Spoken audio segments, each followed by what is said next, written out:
Right on time. So you're the D class that gets the honor of paying a visit to the King of France. How fun. In all seriousness, though, I would hate to be in your shoes, but SCP-082, aka Ferdinand the Cannibal, has requested some new clothing, and quite frankly, we aren't sending in any researchers to deliver them, regardless of how irritating some of the new juniors can get. Oh, the whole King of France thing. Yeah, it's one of the ways that we keep him in compliance with his containment. Convince him that he's the King of France and that all of the measures we have to keep him in containment are actually for his own safety, due to his royal blood and all that.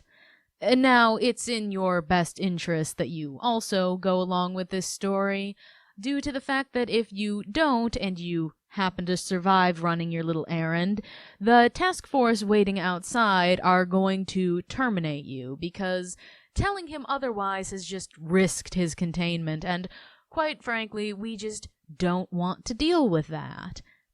Actually, scratch that. It's probably in your best interest to just convince yourself that he is the King of France. Oh, you think I'm joking? No, I'm being quite serious.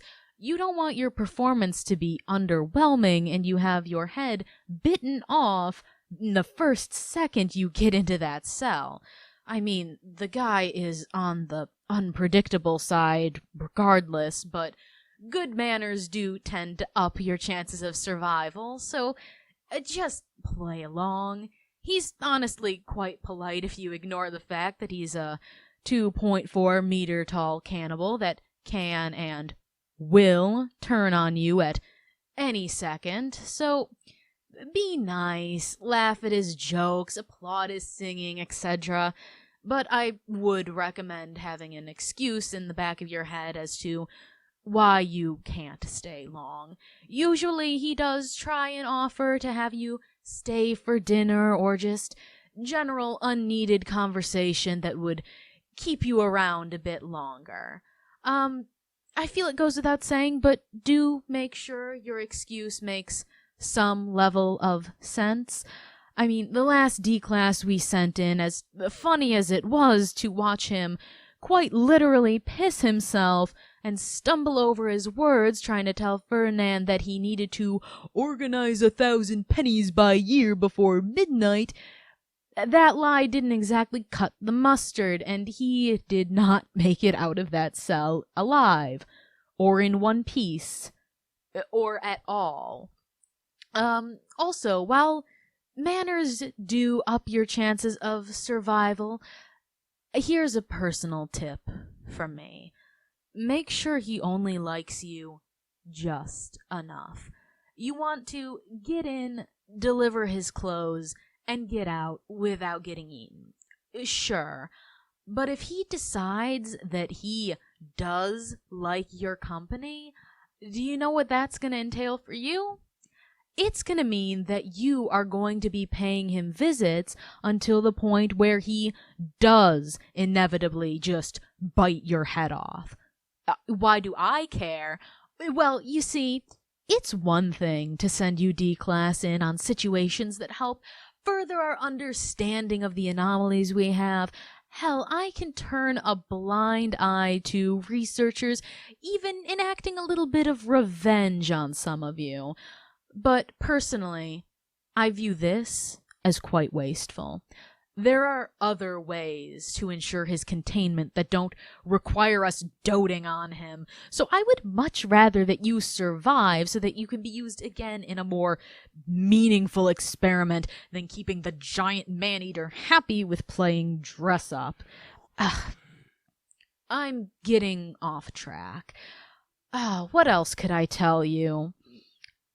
So we have come to learn that he is incapable of differentiating fact from fiction in regards to the types of media he consumes. So movies, TV shows, books, etc., all of them will be viewed as facts by Ferdinand. Don't try and disprove this. You'll likely only upset him. And remember, you want to be in and out, not end up in an hour-long debate session. Also, don't assume that that fact means that he doesn't understand what lying is. So make sure that what you say to him is convincing. You are going to have to lie to him, but don't be so bold-faced as to assume that you can just get away with saying whatever you want and he'll believe you. He's actually also quite the liar himself, especially regarding his past. So take what he says with a grain of salt. He's claimed to be everything from Big Bird to Alexander the Great and a million things in between. So just roll with it, whatever he has to tell you. I suppose that's all I have to tell you, though. Task Force will be waiting outside my office to escort you and hand off the package containing his clothing. Hopefully we will see each other again at some point for an experiment that I would deem much more worthwhile. Good luck, D-Class. I mean it.